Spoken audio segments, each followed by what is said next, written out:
You know what? Today's show is all about the Schiit. The Schiit Vidar 2. Now the original model, the Vidar, came out in 2017. And I reviewed it back then for CNET, when I was still working at CNET, the website, and also in the beginnings of this YouTube channel. And I love the amplifier. But it's been 6 long years. What have they done to make it even better? Well, I'll tell you. First thing is, it's still, part of it is still the same. It's still a Class AB amplifier, not a Class D. It's not that Schiit hasn't looked into making Class D amplifiers, but they just don't think they sound as good, so they're not going to go there. So they're sticking with Class AB designs with linear power supplies. It's 100 watts per channel into 8 ohms, 200 watts per channel into 4 ohms, and if you run it as a monoblock, so you need 2 of them for stereo, it is then 400 watts per channel. That's pretty snazzy.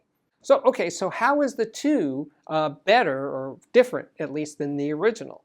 Well, it's a complete relayout of the design. It has improved resistors, capacitors, a new boost power supply. I don't know what that is, but that's what it says on their website. There's improved thermal management because this is a Class AB design. It runs warm or even hot to the touch, so the thermal management has been improved. My favorite change, and I consider this a major upgrade, is that there's a standby button right there on the front panel.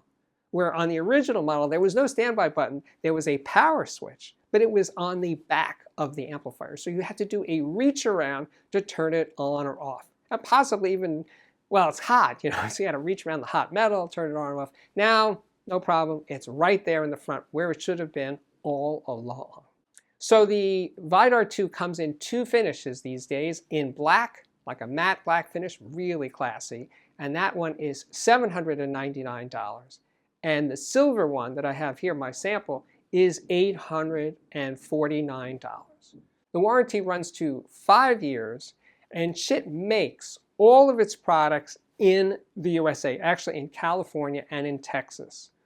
And not only are they made in USA, which could just mean assembled from parts made in other countries, no, Schiit products are made in the United States with mostly US source parts, like the power transformer and the chassis and the circuit boards. All of that come from US suppliers. So let's take a look at the back panel. Not that there's that much to see back there, but there's a set of chunky binding posts that can handle really heavy cables with ease, stereo RCA inputs, and just one XLR input, because the XLR input is what you need when you're going to run it as a monoblock amplifier. The monoblock, in other words, to run it monoblock, you cannot use the RCA connectors. You must use it with a balanced preamplifier.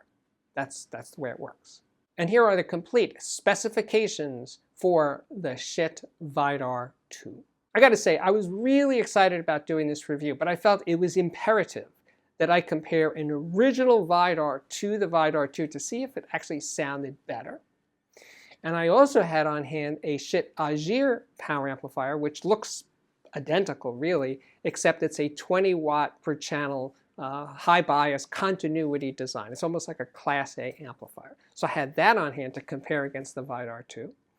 And then I also had some Schiit preamplifiers. I had the Saga, which is a 2 preamplifier with just 1 tube, and also the Jotunheim 2, which is a solid-state preamplifier. As for the speakers I used over the course of this review, I used a bunch, starting with my favorite torture test for amplifiers, the Magnepan LRS Plus, because, well, it's a phenomenal speaker. It's very revealing of amplifier differences, but also because it needs a lot of juice. It needs an amplifier that's happy driving 4 ohm low. It's actually lower than 4 ohms.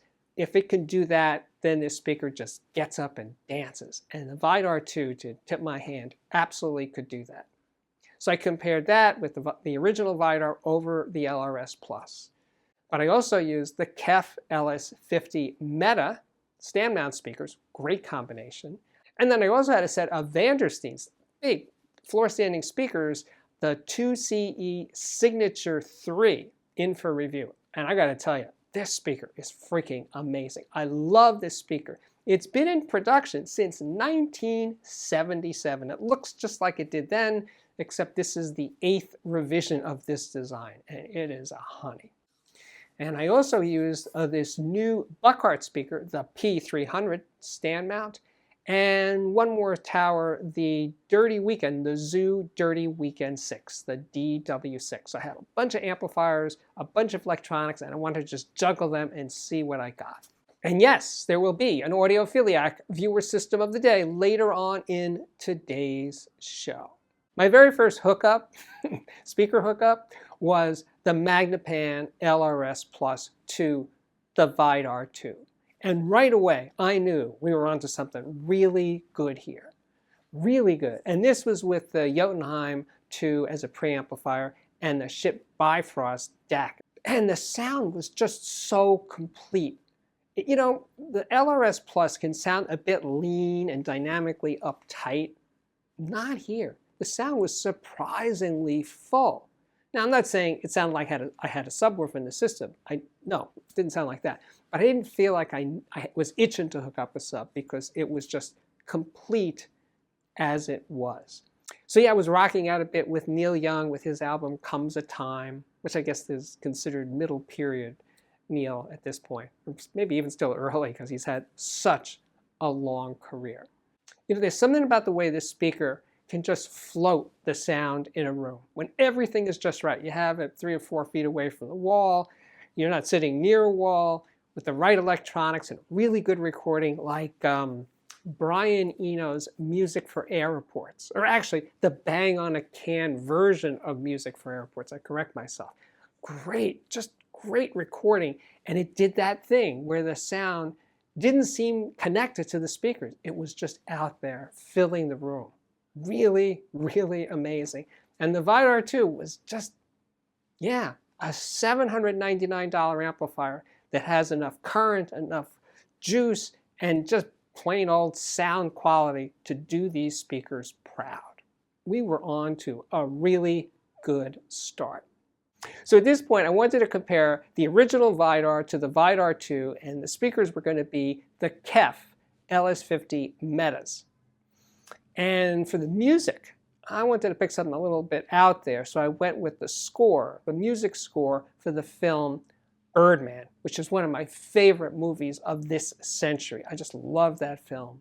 Anyway, the score is unusual in that it's a solo drummer, Antonio Sanchez, and he's sort of setting the rhythms for the scenes literally, and it's just an interesting way to score a movie. Anyway, it's a very dynamic recording. It has great sense of presence on the bass drum and the cymbals and the snare. The textures and the shadings are really well communicated through this soundtrack. And I heard the difference between the Vidar and the Vidar 2 was in those textures that the original Vidar just couldn't quite nail it. It was a little bit subdued, darker, less life to it. The cymbals had less sizzle. The Vidar 2 just gave me more of the sound of the drums. The dynamics of the drums were a little bit better with the Vidar 2. So sticking with the KEF LS50, I wanted to compare the Vidar 2 with the Schiit Aegir, or was it Aegir? But anyway, the Aegir is a 20 watt per channel amp. The two amplifiers look pretty much identical and they are the same price. But the Aegir is well, it's like a Class A amplifier. They call it a continuity amplifier, whatever that means. But anyway, they look the same designers. How would they sound different? And for music, I was using this album by Olu Dara, who I love. This is one of those records, I just play it all the time, over and over and over again. It's that good. Now, if you don't know his music, Olu Dara is a singer, but he also plays cornet and guitar. And he just has this kind of funky sound. It's rock, it's country, it's very down home feeling, but there's also an urban side to it. He's covered a lot of bases, but he does it so well. It's not like you think like he's reaching to do these different genres. No, it all seems to flow out of him. And the Aegir was prettier sounding, sweeter sounding, but well, not nearly as clear, not nearly as right there immediate. It took some of that away, but I loved it because the Aegir just opened up and the sound just breathes.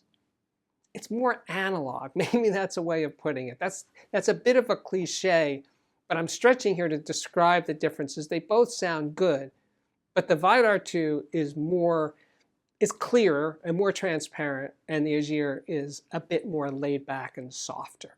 Okay, so at this point, I wanted to slot in another speaker, a new speaker from Buchardt, the P300. Now, the P300 is about the same size as the LS50, but the P300 has a rear passive radiator. It does make a substantial amount of bass for a small speaker. And while I think that the LS50 is not bad on its own in bottom end delivery, I think that the P300 is a couple of notches up from that. It almost sounds like a small floor standing speaker rather than a pretty compact stand mount. So anyway, at this point, I'm comparing the original Vidar to the Vidar 2 with the P300. And you know, the difference was that it just had a little more spring in its step, a little bit livelier, more exciting sounding. The dynamics opened up a bit more with the Vidar 2 over the Vidar 1 over the P300. At this point, I want to take a quick little detour and compare the Schiit Jotunheim 2, it's a solid-state preamp / DAC, with the Schiit Saga Plus, which is just a preamp. It's a tube preamp. Now, they're both the same price, $399. And the difference in sound, this is with the KEF LS50, by the way, the difference in sound is that the Jotunheim 2 just had more control over the sound, especially Antonio Sanchez's kick drum from the Birdman soundtrack that I just referred to. The kick drum with the Jotunheim 2 was just so taut, and just the impact, I could feel each one. And the Saga Plus softened those transients. It mellowed out the sound. It added a little bit of beauty to the sound. But what I really liked was the Saga, the sound stage just kind of relaxed and got bigger. Not as focused as it was with the Jotunheim 2. But it was, let's say, call it more atmospheric. It just kind of filled the room more, the Saga Plus with the Vidar 2 over the LS50. So I like both. And like I said, they're both the same price, both preamps. $399 for Jotunheim 2 and Saga Plus. So it's kind of like a flavor to taste scenario. The next speaker in the parade of speakers was this one, the Zoo Dirty Weekend 6. It has a 10-inch full range driver and then a super tweeter that comes in at like 10 or 12K. So that 10-inch driver is giving you most of it. It's a paper driver. It's got wonderful tonality. And I'm comparing the original Vidar to Vidar 2. And when I'm listening to piano recordings, sometimes I get hung up on pianos, just listening to solo piano recordings, and I think that the V1, the Vidar original, sounds good, but then when I go to the Vidar 2, I feel like I'm hearing more, let's say, tone quality from the piano. I'm hearing the subtleties of those harmonics a little better than I am with the original Vidar. So it's almost like the mics have been moved. It's a less clear recording, less of what's going on in the piano and in the touch of the pianist. All that stuff is a shade less with the original Vidar than Vidar 2. The last speaker I hooked up to the Schiit Vidar 2 was this one, the Vandersteen 2CE Signature 3. And this speaker, the basic model, has been around since 1977. It looked a lot like this one. This one sounds better though. There's been like 8 revisions since 1977. Anyway, I have it in for review. I love this speaker. It's a mind-blowing speaker. It is so good.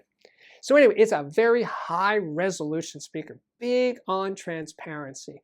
And how would this, relatively affordable amplifier do with this magnifying lens in front of the speaker? And I gotta say, it did very well. It sounded good. It sounded, the Vidar 2 sounded very competent driving this speaker. By the way, the speaker's $3,600 a pair.